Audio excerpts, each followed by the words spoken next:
When Nike signed Lyle Thompson this summer, they completed the quadfecta of signing all 4 Thompson brothers, and the lacrosse world has eagerly anticipated the first products to come from the marriage of the biggest name in lacrosse and the biggest sporting goods company in the world.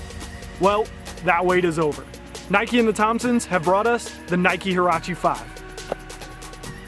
Originally announced at Nike's annual recruiting camp, The Ride, this past summer, Nike released the Huarache 5 on November 7th, and the internet went nuts. But does this new Huarache live up to the hype? Stick with me and let's find out.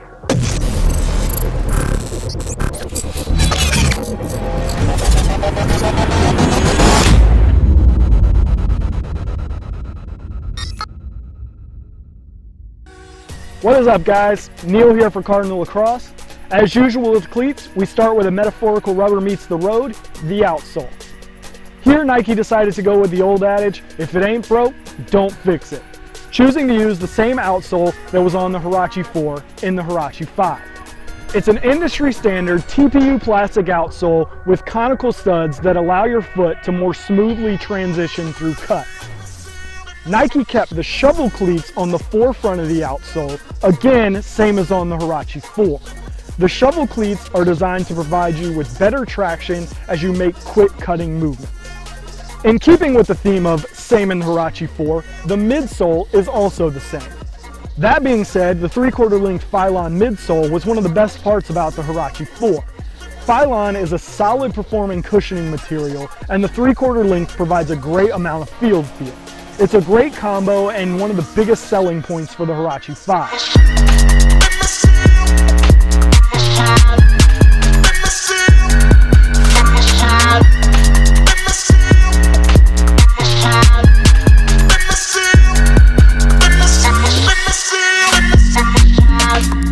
The upper on the Huarache 5 is made of a good feeling, soft synthetic material, and is made even more flexible by the cutouts across the toes. The most obvious new feature on the upper of the Huarache 5 is the basket weave through the midfoot. Nike says that there's fly wire in the basket weave, but you can't see it or feel it. That being said, the basket weave actually has a really nice feel to it. When laced tight, the weave really hugs your foot, providing a compression-like feeling. If you ever wore the Huarache 4, you'll know that the lockdown was among the best in the sport. In the Huarache 5s, that is still the case. In fact, I might argue that it's even better in large part due to the basket weave upper. One thing to note is that due to the thick loops at the top of the basket weave, lacing the cleats is a bit more difficult as you have to pull the laces straight out rather than up. It's not a reason not to buy the cleats, but it does get kind of annoying when you're trying to get on the field to play. Here's where things get really weird. Nike made this cutout ankle area that mimics the very popular Huarache trainers. When I first saw the pictures, I thought that this was a great way to cut weight while maintaining the mid-cut style and purpose. Then I got them in my hands and I realized that it's really just a flimsy piece of leather. That means this cleat is essentially just a low top cleat. Moreover, if you lace it all the way to the top, you'll get lace bite across the flex point on the top of your foot. Additionally, most players nowadays wear a mid-calf sock. But if you wear a low cut or a no-show sock, the leather strap will cause some rubbing irritation across your ankle. All in all, it's a bit disappointing. Personally, I would have rather seen them lose the leather strap and just make a low top cleat rather than attaching this weird leather piece to the top just for the sake of being able to call it a mid cleat.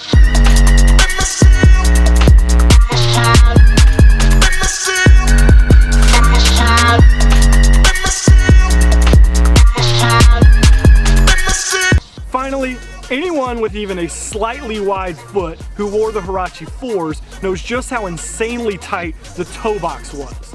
As you can see, that's still the same on the Huarache 5s.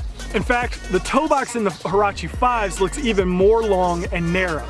I ordered a half a size up from what I ordered for the Huarache 4s, making these a full size bigger than what I would normally wear. That gave me a good snug but not tight feeling in the toes. However, due to the very specific placement of the arch supports, the narrow footbed no longer matched up with my foot. This caused an awkward feeling of discomfort along the tuberosity on the lateral side of the 5th metatarsal, or for those of you that aren't kinesiology majors, the bumpy part on the outside of my foot. More important than that slight discomfort though, was that it caused my feet to fatigue and even cramp after just a couple of minutes of wear. This means that I now have to choose between cramming my toes into a more appropriate size or deal with cramping feet if I want to continue wearing these cleats. I don't think that this is a problem that everyone or even most people will have, but it is a problem that I had and is something to consider if you have a wide foot.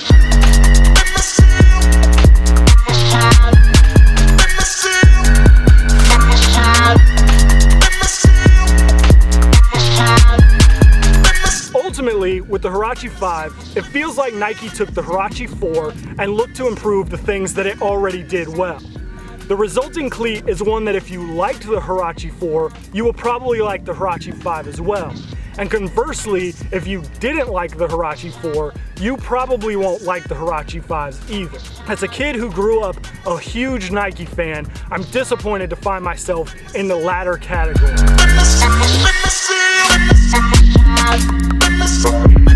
What do you guys think? Do you guys love the Huarache 5s, or does your footwear search for the upcoming season continue? Let us know what you think in the comments section below, because that's all I got for you guys today, but we're back later with more. So until then, I'm out.